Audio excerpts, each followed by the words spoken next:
रविवार प्रदोष व्रत। यदि रविवार के दिन प्रदोष हो तो शिव जी के साथ साथ सूर्य देव की पूजा करें। दिन भर निराहार रहकर सूर्य देव की पूजा करें। सूर्य का पूजन सूर्य डूबने से पहले ही कर लें। प्रदोष व्रत में नमक तेल आदि नहीं खाना चाहिए। दिन भर निराहार व्रत रखकर शाम को पूजन करके गेहूं का आटा, दूध, मिठाई, गुड़, फल आदि खाना चाहिए। 1 वर्ष तक नियमित प्रदोष व्रत करने से मनुष्य के रोग, शोक तथा शत्रुओं का नाश होता है और व्रती धन, धान्य, कृति आदि प्राप्त करते हैं। रविवार प्रदोष व्रत कथा। एक बुढ़िया थी। रविवार के दिन वह हमेशा अपने घर को गाय के गोबर से लिपती तथा सायंकाल से पहले ही पूजा करती थी तथा पकवान एवं फलों से नैवेद्य लगाती और स्वयं प्रसाद खाती थी। इससे शिव जी और सूर्यदेव उस बुढ़िया के ऊपर प्रसन्न हो गए और उसके पास किसी भी प्रकार की कमी ना रही। उसकी संपन्नता को देखकर पड़ोसी को उसके ऊपर बड़ी ईर्ष्या हुई। उसने अपने मन में सोचा कि यह बुढ़िया मेरी गाय के गोबर से अपना घर लिपती है, इसी कारण इसको धन धान्य की प्राप्ति हुई है। अतः उसने अपनी गाय को घर के भीतर ही बांधना प्रारंभ कर दिया। इस कारण उस बुढ़िया को अगले रविवार को गोबर न मिला। उसने अपना नियम भंग जानकर बहुत ही चिंता की और बिना कुछ भोजन बनाए और खाए ही सो गई। रात में भगवान ने उस बुढ़िया को सपने दिखाए और कहा कि तुम्हें आज गोबर नहीं मिला, जिससे तुम बहुत दुखी हो। अतः तुमको एक ऐसी गाय देता हूँ जिससे तुम्हारे सभी कष्ट दूर हो जाएंगे और मनोकामनाएं पूर्ण होंगी।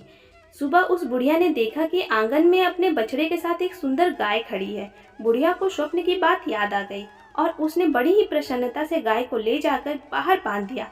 बुढ़िया की गाय को देखकर पड़ोसी को और अधिक ईर्ष्या हुई। वह गाय सोने का गोबर करती थी। यह देखकर पड़ोसी अधिक ईर्ष्या करने लगी तथा उसने गोबर को उठाकर उसकी गोबर की जगह अपनी गाय का गोबर रख दिया। इस प्रकार पड़ोसी का यह नित्य का कार्य हो गया और बुढ़िया को यह पता ही नहीं चलने दिया कि उसकी गाय सोने का गोबर देती है। तब भगवान ने सोचा कि इस प्रकार तो बुढ़िया को कुछ भी लाभ ना होगा। अतः एक दिन उन्होंने जोर से आंधी चलाई एवं जल की वृष्टि की, जिससे उस बुढ़िया ने गाय को घर के भीतर ही बांधा और दूसरे दिन प्रातःकाल से घर के अंदर ही बांधना शुरू कर दिया।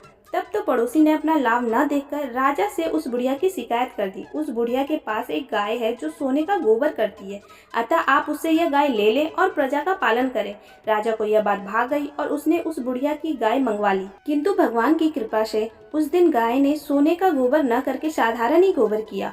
तब राजा ने उस बुढ़िया को बुलाकर पूछा कि क्या तुम्हारी गाय वास्तव में सोने का गोबर करती है? तब बुढ़िया ने कहा कि महाराज, प्रत्येक रविवार को घर से लिपती हूँ, भगवान की पूजा करती हूँ, उसी के प्रभाव से यह गाय मुझे प्राप्त हुई है और सोने का गोबर करती है। पड़ोसी के कहने से आपने मेरी गाय छीन ली है, परंतु यदि आपके यहाँ सोने का गोबर नहीं करती तो इसमें मेरा क्या दोष है? बुढ़िया की बात सुनकर राजा ने उसकी गाय वापस कर दी तथा उससे क्षमा याचना की।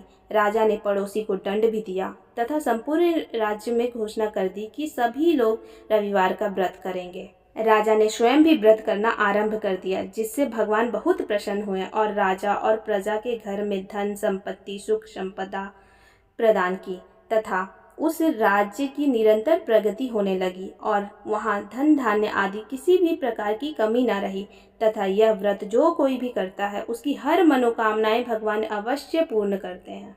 धन्यवाद। यदि मेरी तरह आप भी शिव जी के भक्त हैं तो मेरे चैनल को सब्सक्राइब ज़रूर करें।